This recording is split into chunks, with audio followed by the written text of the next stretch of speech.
morning, good afternoon, good evening, good night, whenever you're watching this, y'all. My name is Hunter Nielsen, and my film is the 1931 classic, City Lights. It's a romantic comedy by the very own Charlie Chaplin, who edited, directed it, the whole shebang, even acted in it. Let's get into it. Now, in this film, there are three very important characters: the tramp, the blind woman, and the millionaire. Let's start off with the tramp. The tramp, portrayed by Charlie Chaplin, is depicted as an outsider or like an outcast of society. Think our homeless people or hobos. He's disregarded by most due to his poor, shabby clothing. He's got holes in it. There's one scene where he's got a hole in the bottom of his pants, and kids run up to it and pull handkerchiefs out of it. Obviously, he's not very liked guy. He's very dirty. He's, I guess, erratic. He gets into these crazy situations that you would only find Charlie Chaplin, aka the Tramp, in. He's often very slapstick in nature and really crazy. So he's often treated with cruelty and indifference by those who see him because he is, in this society, low on the totem pole.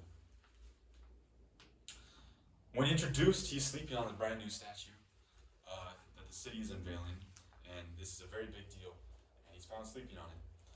So he obviously has to skedaddle, get out of there, very comedically. And then he meets the blind woman. The blind woman sells flowers for a living, and he falls in love. And now he finds his purpose in life. He wants to provide for the flower girl, so he tries to get a job that leads him into the boxing ring, among other places. But that's the big one, the big part of the big action scene, I guess you could say. Next, the second most important person, the blind woman. The blind woman, portrayed by Virginia Sherrill, is an actress. Her blindness symbolizes the inability to see the tramp's true character, allowing him to be genuinely appreciated for his kindness rather than his appearance. The tramp in nature is very selfless. He does things for others. He's very kind in nature, and even though he does those things, he's still looked down upon because he's poor, because of his appearance. The blind woman doesn't see him, obviously, so she is able to just admire who he is as a person and his heart, not who he looks like, or what he looks like, excuse me. She sells flowers and lives with her grandmother. She's pure, and her love for him is pure, as we know, because she can't see. She's beautiful and kind-hearted, and through the money that the tramp gives for her, another act of the tramp is he's very selfless, as I said earlier, He is very selfless in nature, so he works to get all this money and gives it all to the blind woman. So through the money that the tramp gives her, she's able to gain her sight via a procedure and open her very own flower shop. You may ask, how is this homeless man getting so much money, apart from boxing, among other things? The third most important character in this film, the millionaire. The millionaire, portrayed by Harry C. Myers, a recurring character who represents wealth and privilege, as we know.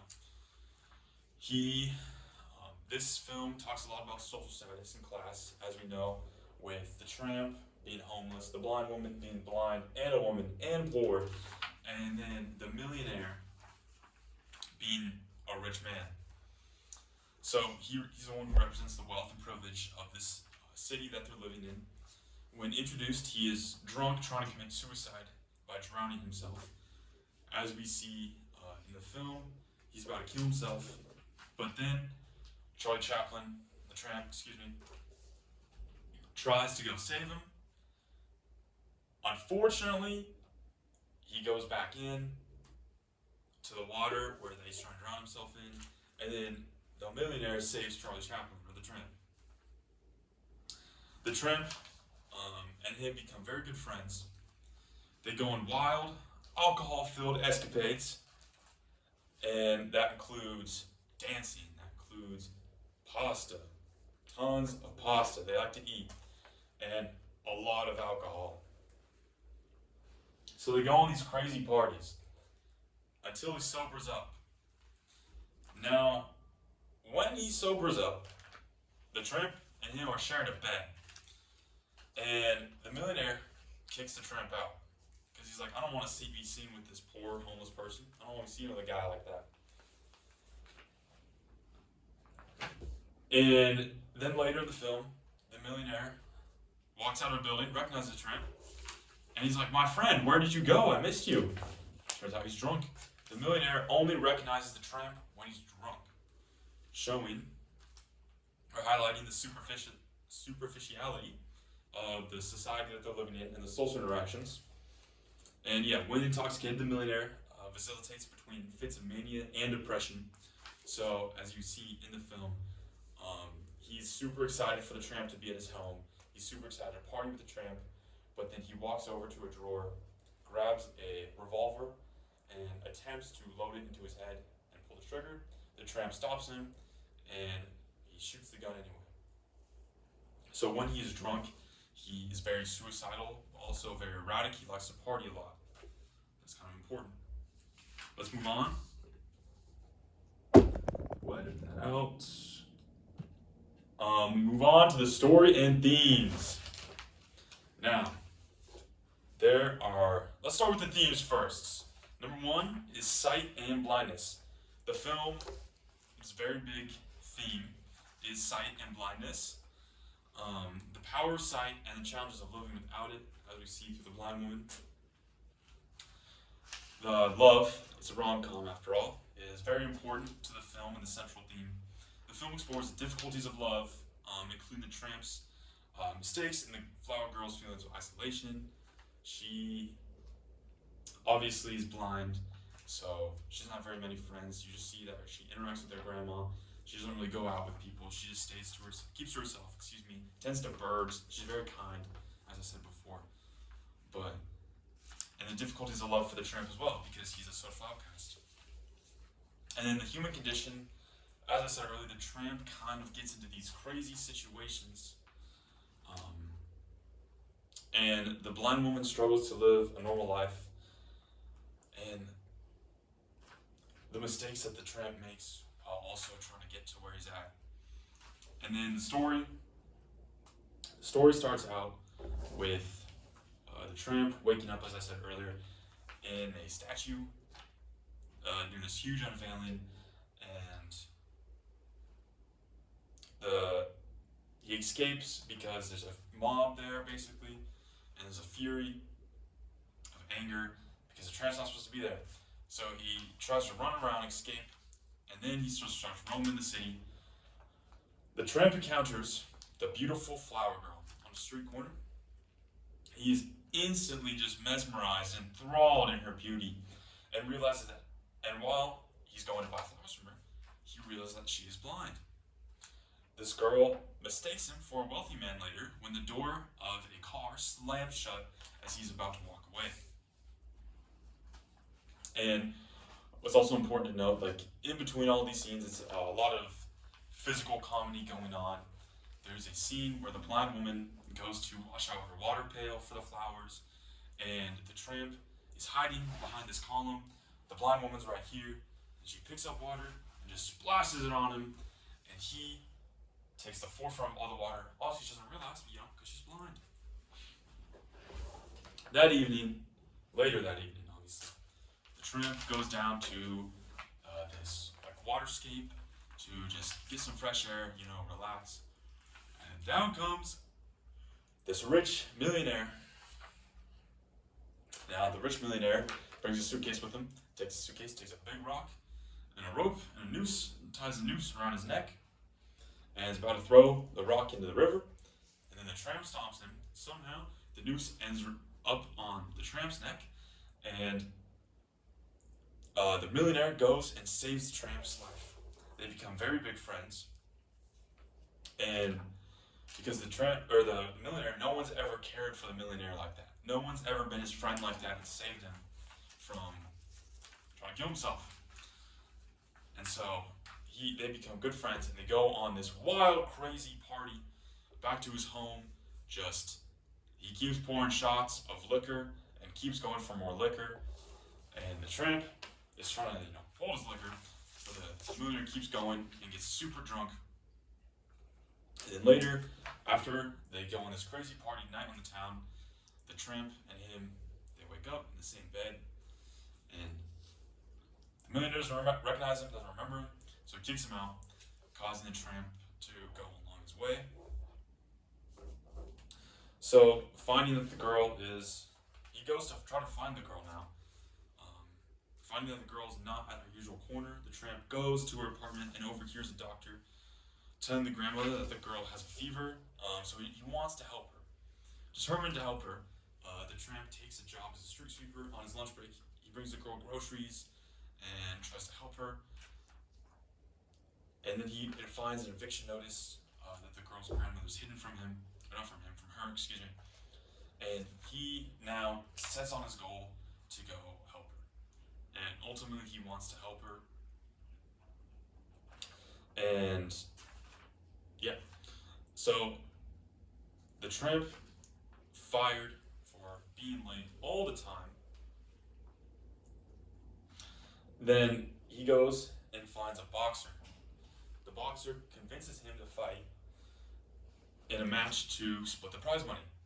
However, the boxer is replaced by a no-nonsense fighter who knocks the tramp out, even though the tramp is very good at evading him. And then the tramp encounters the drunken millionaire again and is invited to the mansion. The tramp tells the millionaire about all that's going on, and the millionaire is just like, I want to give him money. So he receives the money for the blind woman's operation so that she can go see. And then burglars come in and knock the millionaire out and take the rest of his money. And the police find the tramp with the money given to him by the millionaire. And because the millionaire doesn't remember him because he got knocked in the head by the burglars, the tramp starts running from the police, and is able to evade long enough so he can give the girl the money, telling her that he will be going away for a time. And then he's arrested and thrown in the slammer. Then, months later, when the tramp is released, he goes to the girl's street corner not to find her. The girl, now this is a very important part of the movie, the girl has her sight restored and now runs a flower shop with her own grandmother. However, she still remembers the mysterious man who she mistaked for a young, handsome, rich guy. So he's walking down the street, he sees her, he buys a flower from her, and in this beautiful scene, the ending scene of the movie, he's buying this flower from her, and she takes his hand and she recognizes his hand. She takes her hand, she starts touching his face. She realizes that the tramp is the man who gave her all this money. And he says, "You can see now?" And she says, "Yes, I can see." And they smile, and it ends. It's a very beautiful scene. Now, let's go to the mastermind, Charlie Chaplin himself. Sir Charles Chaplin, born 16th of April, 1889, died 25th December, 1977.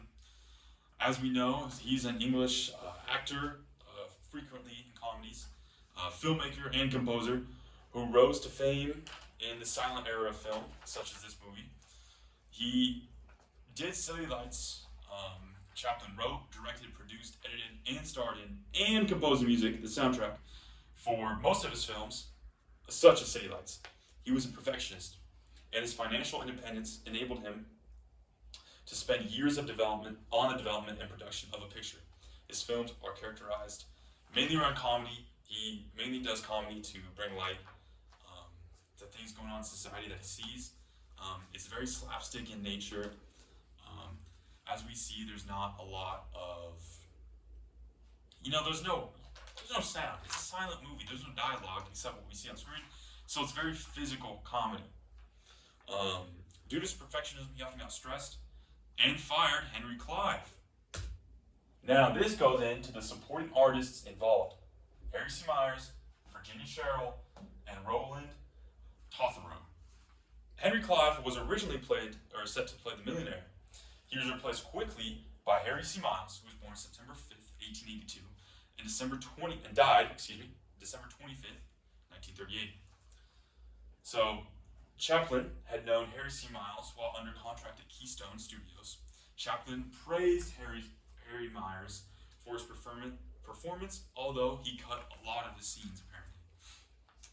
He then met Virginia Sherrill, who plays the blind woman, April 12th, 1908. She died November 14th, 1996. She plays the blind woman, and they met on a beach in Santa Monica, circa 1928. She waved, and they chatted for a while. She asked if she would ever be able to work with Chaplin in a film. Later that year, as he was casting for City Lights, he was struggling to cast the blind woman because no one could act blind enough convincingly. So he called her up, and she had actually nearsighted in real life, and that helped her act blind on screen. And that helped her gain the role. Her and Chaplin were not friends. They did not like each other. She said, and I quote, "I never liked Charlie, and he never liked me." Later, Chaplin stated that their relationship was strained mostly because of him and his actions. While waiting for his scenes for several months, Cheryl had become bored and complained to Chaplin that it was taking too long and that she didn't really want to be part of the film anymore. Later, when she was filming the scene, she asked Chaplin if she could leave early for her appointment. Chaplin fired her, and he tried to get rid of her, tried to get a new one. No one else was good enough for her, good enough as her, and they already filmed so many scenes with her that he was like, all right, we gotta bring her back. So they did. And then Roland Totherow, he born November 29th, 1890, died June 18th, 1967, was an American cinematographer, most notable because he worked with Charlie Chaplin so much. They were good friends, and he worked with Chaplin from 1915 until the 1940s in over 40 films. Now, last but not least, the legacy and impact. A silent film made in the talking era, with talking pictures. So, this film was made in the silent era. Was made in the talking era when the talkies or talking pictures, films with added dialogue, recorded dialogue, were on the rise. He decided to be punk in nature and still make a silent film. Chaplin stated that developing the script in 1928, he wanted to continue working without dialogue, only incorporating the sound, the soundtrack, and sound effects. He began filming from 1928 to 1930, and he was very nervous about this film's reception because silent films became obsolete by then, and the preview had undermined his confidence. Nevertheless, City Lights blew up. It became one of Chaplin's most successful films and was immediately successful, highly reviewed, highly regarded, and made $4 million in today's money. And many critics consider it one of the highest points of Chaplin's career and one of the greatest films of all time. Now, my review. Is this a good film or a bad film? Now, this is my personal opinion, of course. The film, without having dialogue, I was able to follow most of it. It was, for when it was made, it was good. For being made in 1930, I was impressed. A lot was going on. It was very well crafted. I'm just not a big fan of slapstick comedy. I'm not a big fan of comedy in general. So it didn't really tickle my fancy. It wasn't one of my favorite movies I've ever seen. but I got a good couple laughs out of it. I gave it 3 out of 5 stars. I would recommend you go see it just for the history behind it and it being one of the earliest rom-coms around. Go watch it with your sweetie pie and have a good time. Thank you.